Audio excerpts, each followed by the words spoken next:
Hi guys, this is split squats with the knee forward.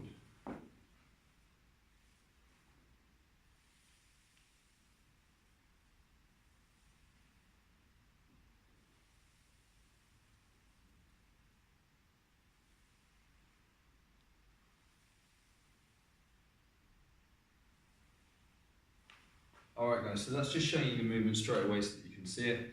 We're going to go into a bit of depth on what we're looking for with this movement.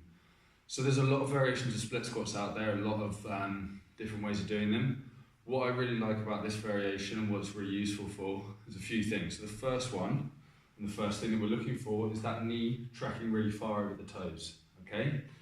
So what that does is it strengthens that knee in its weakest position as it tracks really, really far forward, okay?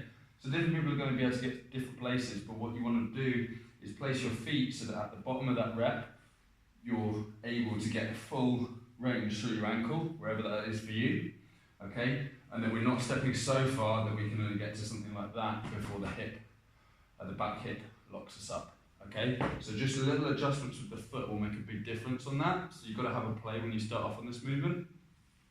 The second thing is going to be what's happening with the back hip, okay? So if you look at my foot as I start driving down, it's off the floor. My back leg is as straight as I can make it, so I'm trying not to let the knee touch the floor. That suddenly relaxes. When you do this right, guys, you're going to get a massive stretch in here, in this hip flexor, okay? You're going to feel your abs working really, really hard. You have to stabilize through your whole core and your body and everything around in the hips, okay? And that's another reason it's a fantastic exercise. It starts to stretch out the hips and the ankles, okay? A lot of us are going to have very, very tight hip flexors. So it's a really good movement for that. It's especially good because you have to control into that range. So you can't just drop, especially once we start to add load to it, which we will. And that's why it's such an important movement. It's kind of a strength and mobility exercise in one. And it should create long-lasting mobility changes for us, okay? They are very, very tough. They're not fun.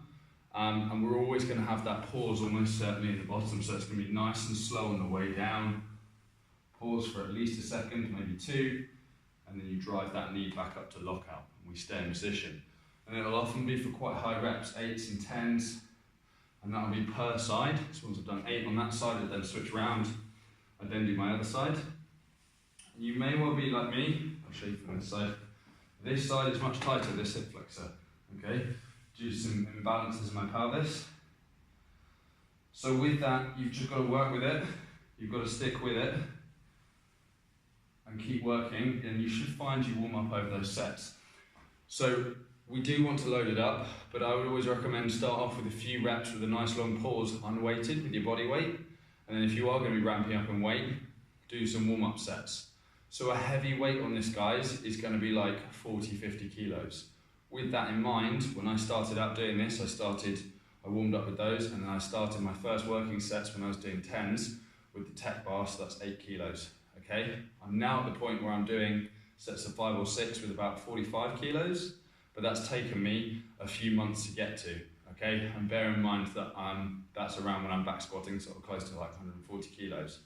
So you may well be able to get numbers close to that, but just think about where you're going with that, okay? So don't suddenly just chuck 5 kilos on. Add 2.5 kilos a week, and some weeks you might need to repeat the weight, okay? It obviously gets more challenging when you put that bar on the back because the balance becomes harder because you've added more weight and you have to stay more upright. So again, don't get frustrated with it if you lose position, but always want that full drive forward in the movement, pause, come back up to standing. Nice and slow with that strong pause in the bottom of the rep. All right,